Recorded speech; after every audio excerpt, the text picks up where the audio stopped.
Aristotle to Alexander, the Imperial Doctrine of Mind and Empire. Introduction.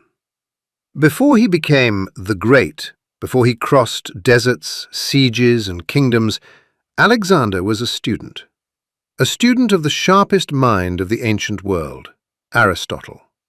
Not the Aristotle of dry philosophy, but the mentor who understood something deeper, that to forge a conqueror, one must first forge a mind capable of understanding itself, its mission, its destiny. This doctrine is an imagined reconstruction, a philosophical transmission of what Aristotle should have told Alexander. Not the gentle teachings of ethics, but the ruthless architecture of empire.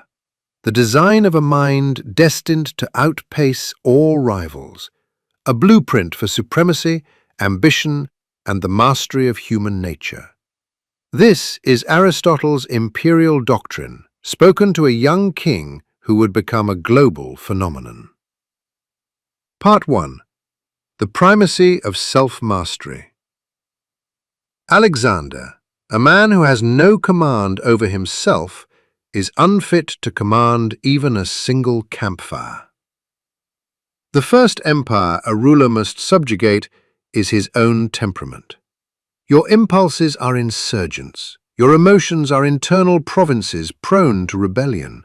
Your undisciplined thoughts are conspirators against your sovereignty. The king who masters his interior world becomes untouchable. The king who ignores it becomes an instrument of chaos. Self-mastery is not self-denial, it is self-direction. Your anger must become a blade, never flailing, always aimed. Your ambition must become a compass, not restless, but precise. A ruler who conquers himself first conquers the world next. Part 2. The Mind as the Supreme Weapon. Your sword may carve territories, but your intellect carves destiny. Steel rusts, armies disperse, alliances fracture, but a sovereign intellect expands without limit. Power is not the strength of your arm, but the velocity of your thought. A general thinks of formations, a king thinks of nations, a visionary thinks of centuries. Knowledge is not for contemplation, it is for domination. Study the nature of men, the geometry of states, the machinery of persuasion, and you will possess a weapon no army can resist. The greatest rulers do not merely react to events, they design them. Part 3. The Anatomies of Human Nature. A king who does not understand human nature walks blind into the battlefield of life. Men are predictable. Their virtues are rare, their weaknesses are common. Fear, desire, envy, hope, these are the levers that move populations.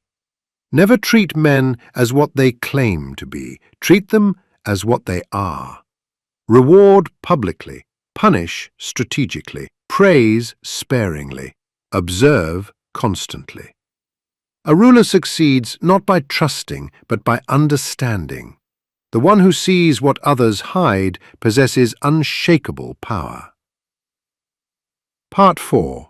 The Geometry of Power. Every kingdom, every army, every institution has angles. Learn to strike where lines converge. Power is architecture. It has structures, foundations, fault lines. Study them. Where does authority originate? Where does loyalty break? Where does fear accumulate? Where does ambition concentrate?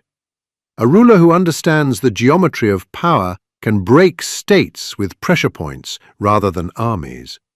Empires collapse not through invasion, but through imbalance. Control the balance, and you control the fate of nations. Part 5. The Doctrine of Audacity. Greatness is never inherited in essence. It is claimed by force and established by daring. Timid rulers vanish into the footnotes of history. Bold rulers imprint their will onto the ages. You must move faster, strike harder, decide earlier, and assert more forcefully than any rival. Speed is a weapon. Willpower is a siege engine. Ambition is the fuel of empire. The world belongs to the audacious because the timid never reach for it. Part 6. The Art of Leadership and Loyalty. Men follow strength, but they serve vision. A ruler must embody both. To your generals, be unwavering. To your soldiers, be human enough to inspire. To your rivals, be inscrutable. To your people, be the symbol that unites them. Loyalty is not a gift, it is a construction. A leader assembles it through presence, decisiveness, and the promise of a future worth dying for. Weak rulers demand loyalty. Strong rulers generate it effortlessly. Part 7. The Strategy of Conquest. Alexander, to conquer is not to take land, it is to impose will. You must never fight simply to fight.